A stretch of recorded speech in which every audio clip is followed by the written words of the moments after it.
The battlefield was silent, but not peaceful. Smoke rose from broken machines. Fires burned in the ruins.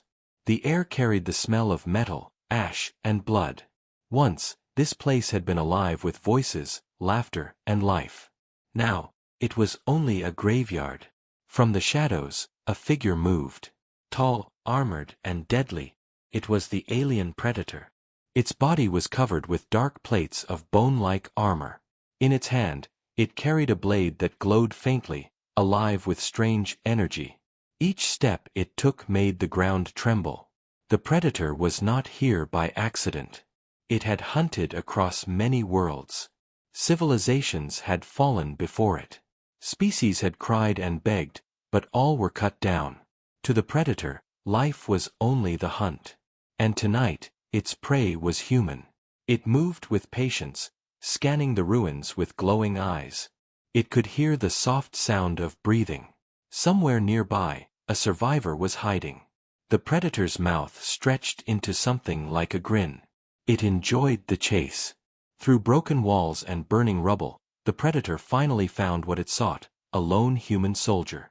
The man was hurt, his arm bleeding, his uniform torn. He leaned against a fallen wall, holding only a broken weapon. Weak, tired, alone, he should have been easy prey. The predator stepped forward. The ground cracked under its weight. It raised its blade slowly, ready to strike. The hunt was almost over. But then, something strange happened. The soldier did not scream. He did not run. He did not even beg for his life. Instead, he looked up. His eyes locked onto the predator's eyes. There was no fear, no panic, only a steady, sharp gaze. The predator froze. Its blade hung in the air. For a moment, it felt something it had never felt before: hesitation. Why was this prey not afraid? Every other species had cried out, begged for mercy, or tried to flee. But this human stood still, even as death loomed above him. The silence grew heavy. The predator circled the human, testing him. It expected the man to tremble, to show weakness. But the human did not move. His breathing was calm. His gaze never broke. Inside, the predator felt an emotion it did not understand: doubt. It swung the blade down, not to kill, but to strike the ground near the soldier's feet. The earth split with a sharp crack. Dust rose around them. Any other prey would have fallen to their knees in terror. But the soldier only stood taller. He stared back with those unshaken eyes. And then, in a low, steady voice, he spoke. "You can kill me," the man said, "but you will never defeat us." The words were simple. But they carried weight, a strength that pressed against the predator's mind. The predator's grip tightened on the blade. Its instincts told it to finish the kill. End this moment. But another thought entered, a thought it had never known before. What if this prey is not prey at all? The battlefield around them seemed to hold its breath. The flames burned. The smoke drifted. Somewhere far away, explosions echoed, evidence that the fight was not yet over. The predator looked into the soldier's eyes again. They were tired eyes, but not broken. They were human eyes. Eyes that promised something the predator had never faced before: resistance.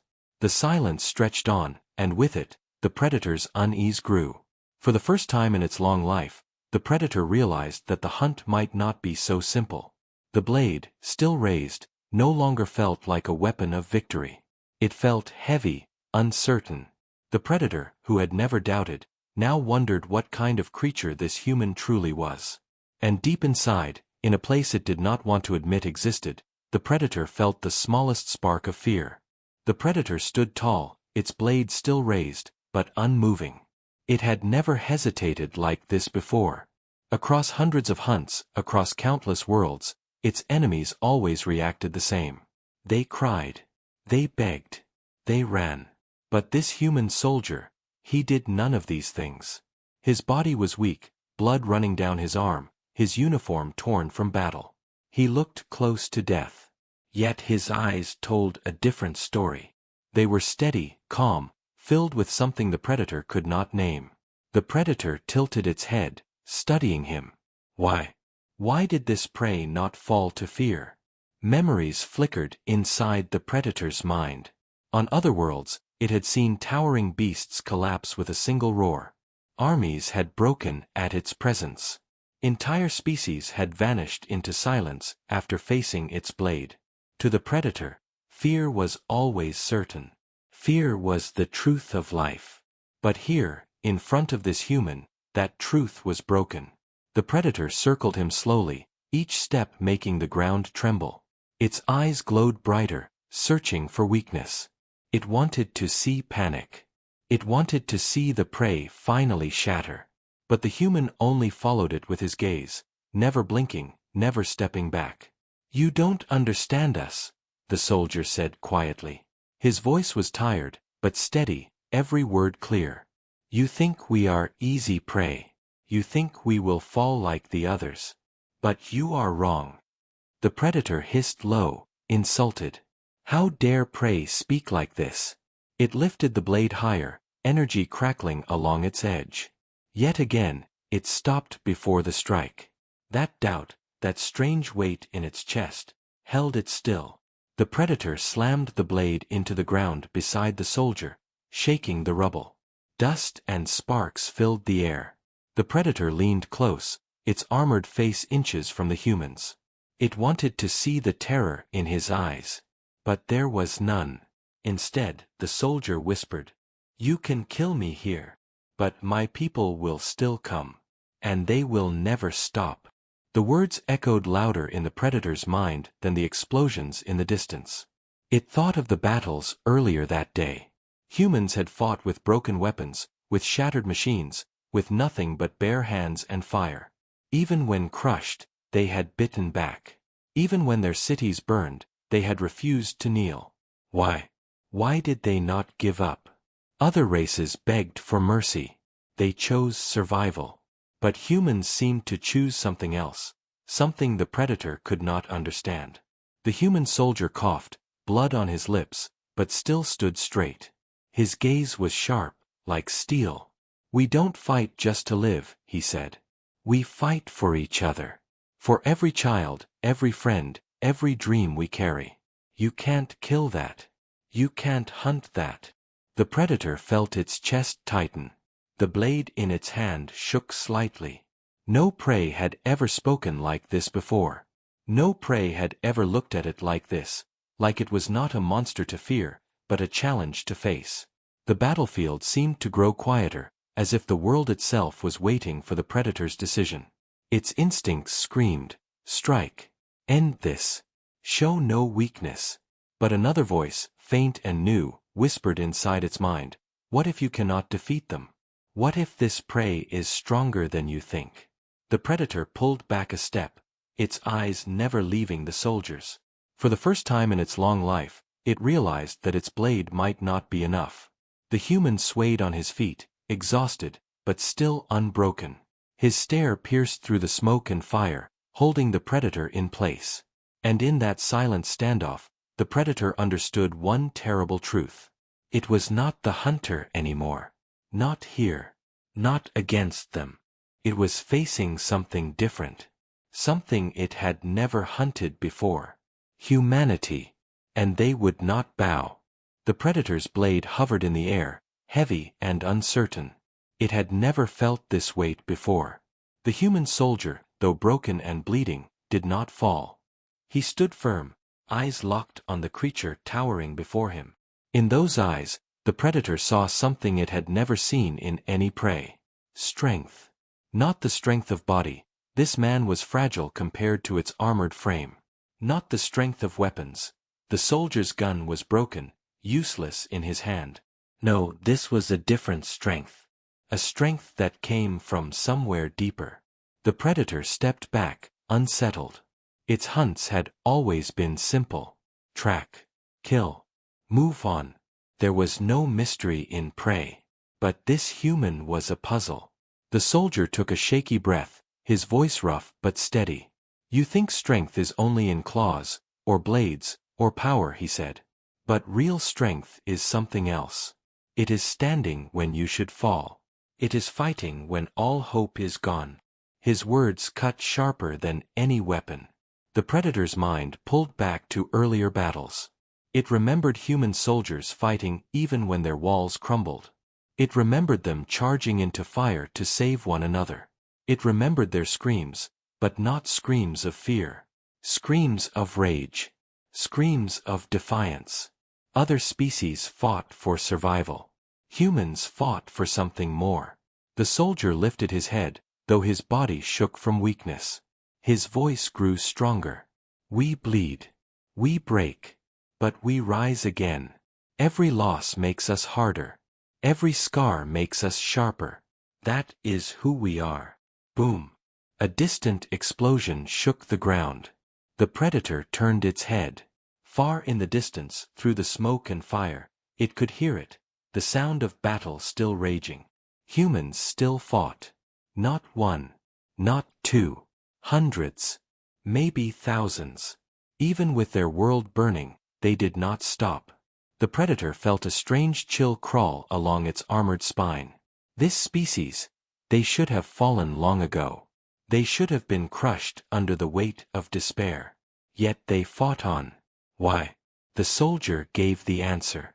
We don't fight for ourselves, he said. His words were slow, heavy, each one like a hammer striking the predator's mind. We fight for each other. For every voice, every dream, every child waiting in the dark. That is why you cannot win. The predator's grip on its blade tightened. Its breath came heavier. For the first time, fear stirred inside it, not fear of death, but fear of truth. The truth that this prey was not prey at all. The predator's eyes blazed, searching the soldier's face for weakness. But the gaze it found was unshaken, unbroken. That gaze pressed down on it harder than any weapon. It was as if the human's eyes declared, "You are not my end. You are only another test." And in that moment, the predator felt small. A beast that had crushed empires now struggled to lift its blade. A hunter of galaxies now felt hunted itself, not by guns, not by fire, but by something it could not pierce, the unyielding spirit of humanity. The battlefield roared again as more explosions lit the horizon. Through the smoke, faint lights glimmered, human ships breaking through the skies, forcing their way back into the fight. Their voices carried through the air, shouting, roaring, refusing to fall silent. The predator turned its gaze back to the soldier. He was smiling now. Blood on his lips, body trembling, but still smiling. "Do you hear it?" he whispered. "That is humanity. We are never alone. We are never finished." The predator's chest tightened. Its blade shook. Its heart pounded in confusion. It wanted to roar, to silence the human, to crush this defiance. But something deeper held it still. Something stronger than instinct. The hunter had seen countless worlds. It had ended countless lives. But never, not once, had it faced this. The hidden strength of humanity was not their bodies. Not their weapons. Not even their numbers. It was their will. Unbreakable. Unending. Unstoppable. The predator realized with a heavy dread that this strength was not something it could kill. No matter how many it cut down, more would rise. No matter how many worlds it burned, humans would return. Again and again. The predator lowered its blade slightly. Its thoughts swirled with something new, something alien to itself, respect. And buried deep within that respect, fear. Because if even one dying soldier could stand against it without fear, what would happen when all of humanity stood together? The predator did not want to know. The battlefield burned around them, but in that one corner of ruin, everything was silent. The predator stood frozen, its blade lowered but still trembling in its grip. Across from it, the human soldier leaned on broken stone, his body weak, his wounds deep. Yet his eyes never left the predator's. For a long moment, neither moved. It was a standoff, not of weapons, but of will. The predator's chest rose and fell, its breath heavy. Inside its mind, a storm raged. Strike, its instincts commanded. End him. Finish the hunt. But another voice, new and unwelcome, whispered louder, you cannot break him. You cannot break them. The soldier took a step forward, his legs shaking but firm. His voice was quiet, but it carried through the smoke like thunder. We are not prey, he said. We are humanity. The predator flinched, as if the words themselves had struck. Then, boom! The skies above cracked with fire. Human ships broke through the clouds, their engines roaring, their weapons glowing. Across the horizon, lights flashed as human forces returned to the fight. Explosions thundered as their weapons struck the enemy lines. The predator's comms hissed to life in its ear. Voices of its kin shouted in alarm. Reports of resistance. Reports of human counterattacks. Reports of fleets that refused to fall. The predator looked back at the soldier, who was smiling through blood and pain. That smile was not victory, not yet. But it was promise. A promise that this war would not end in silence. You see, the soldier whispered. We don't kneel. We don't break. Kill one, and 10 more rise. Burn one world, and we will take back the stars. The predator's blade grew heavy in its hand. It raised it halfway, then stopped. Its claws tightened around the hilt, but the strike would not come. Something deep inside refused. For the first time in its long, endless hunts, the predator lowered its weapon. The soldier's eyes burned with fire, even as his body trembled on the edge of collapse. That fire was the same fire now spreading across the skies. Ships fighting back. Soldiers rising again. A people that would not fall. The predator stepped back. Its claws flexed nervously. Fear, sharp and real, burned in its chest. Because this human was not the strongest fighter it had faced. Not the fastest. Not the most powerful. But he was something far worse. Unbroken. The predator knew it could kill him here, with one strike. But it also knew the truth. His death would mean nothing. Humanity would not stop. They would fight harder. They would fight longer. His death would only feed their fire. The predator's comms crackled again. Orders screamed in its ear. Fall back. Regroup. Humans are not finished. Slowly, with a low growl, the predator turned away. Its blade dimmed, its steps heavy. It retreated into the smoke, its massive form swallowed by fire and shadows. The human soldier dropped to one knee, breathing hard, but his eyes stayed on the retreating figure. He did not feel victory, not yet. But he felt something greater. Proof. Proof that even the mightiest hunter in the galaxy could be stopped. Not with weapons, but with will. He pressed his hand to the ground, steadying himself as the earth shook with the arrival of more human troops. Voices called out in the distance. Lights cut through the smoke. Humanity was coming back. Humanity was rising. The soldier whispered to himself, almost too soft to hear. They thought we were prey. They will learn. Above, the predator's ship roared as it pulled away, leaving the battlefield behind. Its heart was heavy with confusion, with fear, with respect it did not want to give. But the truth was clear. This was no ordinary species. This was no ordinary war. The predator had hunted countless worlds. But this was different. Because humanity does not bow. Because humanity does not break. Because humanity is the nightmare that even predators will learn to fear.